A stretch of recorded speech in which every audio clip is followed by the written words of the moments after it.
You know what? I thought I was going to break the world record today, so we'll have to wait for another race. Do you feel that doing all the NFL focus has made you more relaxed with hurdles? Or? You know what? I think it kind of made me more relaxed and kind of focused me up in terms of when I'm doing so much, like football and track, trying to balance it both. I needed to be really cautious about my recovery, my sleep, my diet, everything like that. So, you know, it had me locked in a little bit more, which obviously is working out. What specifically had you feeling you were going to break the world record today? I've been feeling it for about like 6 weeks. Just some heavy legs because I was, you know, in Philly back and forth doing OTAs and trying to, you know, 4 days of football, Monday through Thursday, and then my off days were on the track Friday, Saturday, Sunday. So I didn't really have any rest. I got COVID 14 days ago, and so I took like 10 days off to recover from that, you know, and so I have fresh legs. That's pretty much all that matters. My coach was like, hey, I think you're going to be fine. Just relax. So tired and COVID equals you're in shape to break the world record? I think the COVID obviously is not good because your body is like trying to recover. Right. But it was good for me to get off my feet for, you know, 7 to 10 days and not do anything. I just took a whole week, 7 days, and did nothing, right? And so it worked out. So my legs are fresh. I feel good, you know. Now I can start training and getting ready for USA's and Worlds. Was there anything in the race that you thought you could have done better with how you ran across? No, you know, you can always be a little bit better. Obviously, Grant is probably the best starter in the world, so if he could do it, I think I can. So my goal is to get better at the start, and then, you know, obviously I'm known for my close.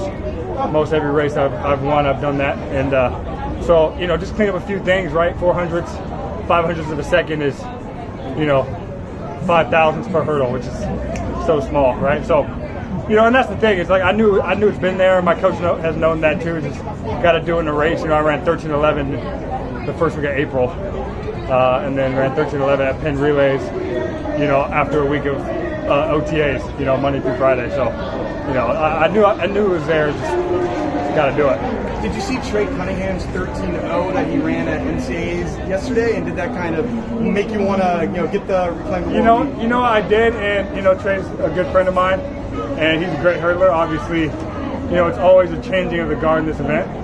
You know, when I was 19, I was a young kid coming up with the ranks, but now Trey's doing it, and it's really inspiring. You know, I'm sure it makes us work harder, right? Like, you don't want no college kid running faster than us because we do this for a living, but you know, it's always good. You know, he's gonna do well for the sport, you know, and when I retire, he's going to be still competing in our event when the U.S. is in good hands. Because you're doing two-way, the hoop balls and hurdle, do you think you're training smarter in the track? For sure. I think in general, I'm just training smarter in terms of staying healthy. I think number one thing in this period of my life is being healthy. It doesn't matter how fast you are, how good at football you are, if you can't show up and compete. So my coach, Jamie Cook, has really taken that approach this year and been like, hey, how do you feel? You feel great. Let's train. If you don't feel good, let's take it down. And after the Tokyo, you were really close to the medal, and then you didn't. How hungry for the medal? I mean, you know, obviously I wanted to medal there, but you know, 9 months after a major surgery, I was pretty happy to be at the Olympics. So, you know, it's just one of those things, and that's why track and field is so hard. Is, you know, it's not always the fastest guy that wins it. It's, you know, the guys that stay the healthiest, guys that put a lot of training blocks together. You see that a lot in the sprints. Usain Bolt was so dominant. One, he was the fastest. He was always healthy coming into major champs.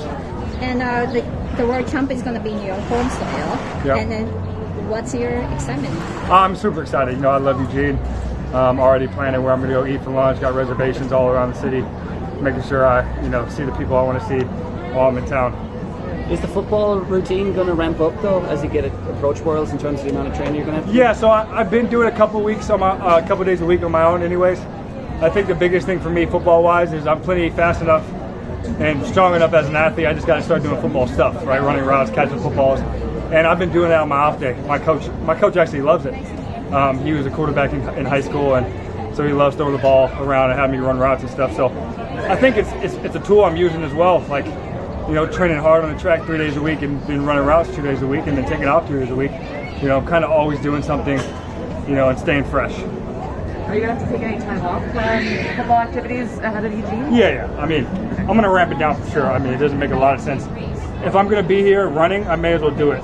I don't want to have to. And then July 17th happens, I'm upset, and I'm like, I should have just focused on football, right? I should have just been doing that. So vice versa, right? I don't want to not do a little bit of football and then show up to training camp and be like, oh, I'm, you know, out of it. So I think I'll be fine. I'm excited. Yeah. Thank you. Thanks guys.